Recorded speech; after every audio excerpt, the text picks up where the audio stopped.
A un certo punto le Ronezzo si divisero e la relazione tra Spector e Ronnie si consolidò ancora di più, tanto che i due si sposarono.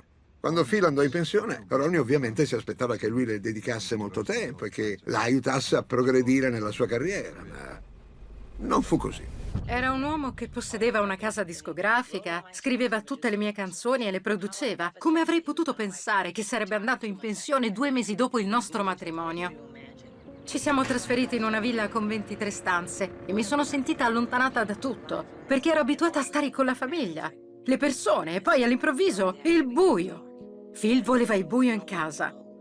Non c'era più il rock and roll e non mi chiamava più Ronnie. Mi chiamava Veronica e la servitù mi chiamava signora Spector. Credo l'abbia fatto inconsciamente, per evitare che pensassi alle Ronezzo o che la gente me le ricordasse. È stato allora che diventò un recluso e a quel punto lo ero diventata anch'io.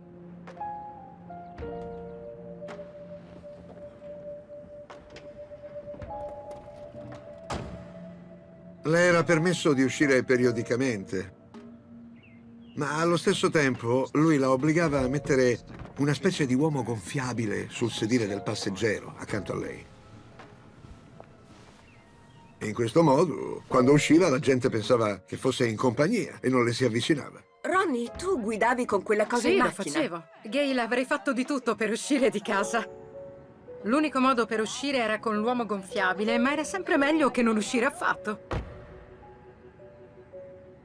E poi, naturalmente, per coronare la sua idea di famiglia e di matrimonio, decise che era arrivato il momento di avere dei figli. Così un giorno portò a casa un bambino, Don't, il loro figlio adottivo. Beh, per un po' di tempo Ronnie ha sostenuto che Don't fosse suo. Se Ronnie diceva di essere incinta, perché non avrei dovuto crederle? Aveva un bambino. Ma anni dopo disse: non è mio, è stato Phil a regalarmelo. I figli non sono qualcosa che si regala. Con i gemelli fu una storia un po' diversa. Credo che lei fosse arrabbiata con lui perché diceva: questi me li ha regalati per Natale. Come se qualcuno le avesse regalato 2 cuccioli. Non è normale. Non lo è affatto. Spector, da genio ad assassino, dal 23 marzo su Crime Investigation.